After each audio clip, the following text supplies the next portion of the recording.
Guys, I totally forgot to do an intro for Fast and Furious 6. I guess I got amnesia or something. Hey, if the writers of that movie can use that excuse, so can I.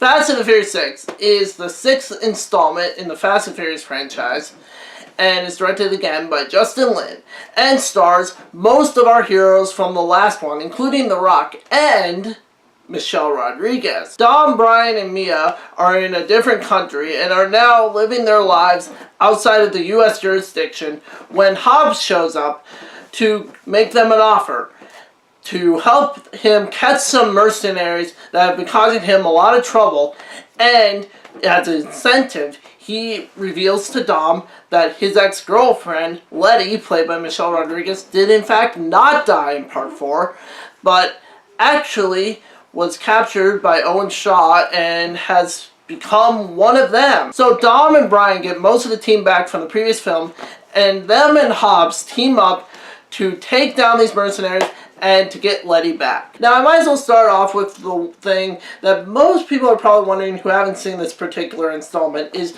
how is Michelle Rodriguez back after she was supposedly killed in Part 4? Well, in 4, we don't actually see her die. More importantly, though, the way they write her back in this one is that instead of being blown up when the car exploded in 4, she was just thrown back hard enough where she actually got amnesia. And Owen Shaw, who was working with the villain in 4, actually then was able to recruit her to his side, making her believe that he'd been helping her all this time and all this stuff, you know. And that's why in this one she's on the bad side, essentially. Now, is the amnesia subplot cliched? Yeah, it is. I know I've seen that in cartoons and TV shows and movies before. But here, you know what? It's not the silliest thing in this movie, first of all. I mean, it's freaking Fast and the Furious. It's not that terrible. They needed some way to write her back in. I've seen worse ways to bring characters back in movie sequels. Oh, in Resurrection. Sorry. But this movie, it works well enough, and you know what? I like the character enough, so I don't mind that they're bringing her back. You know what? And if that's how you gotta do it, you know what? You could have done a better way, but I'll take it. Another thing about this movie, if you thought the stunts in action in 5 were ridiculous, oh my gosh, this movie just excels all of those to the nth degree. Holy crap. There are some scenes in this movie that are just so out there, ridiculous stunts, where it's like, that would never happen in real life, but I don't care that will never happen in real life, because in this movie, I like it. You gotta know something. If you're not a fan of these over-the-top action films that go totally balls out insane, you're not gonna like this movie. But if you are like me and you do enjoy that, oh my gosh, this movie is fun. There's just some great action scenes, great car chases, and again, like the other films, the characters are still likable. I mean, it's the same characters, so it'd be kind of odd if they suddenly became unlikable unless, you know, they had terrible writing. We have the same 2 writers as the previous few movies and the same director, so I wouldn't say expect a whole lot different from Fast 5 in realism. But you know what? That's fine, because it's Fast and the Furious. You know, it's just like there's certain movies where you can't expect realism, where you don't go there for the realism. You go there to have good, dumb popcorn fun.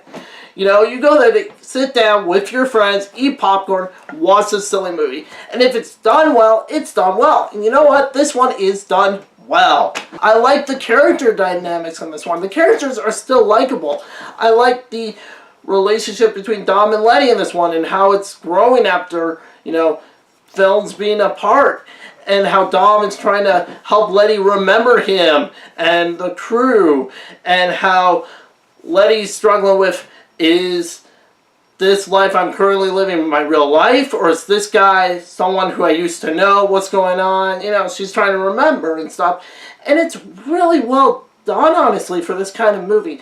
Again, for this kind of movie, but I don't care. It's fun to watch this movie. The characters are likable. Hobbs, oh my gosh, he was an awesome villain-ish character in the last one, but he is even better siding with these guys and bouncing off Ludacris, Tyrese Gibson. They have some really hilarious dialogue that's so fun to listen to. It just makes the movie more enjoyable.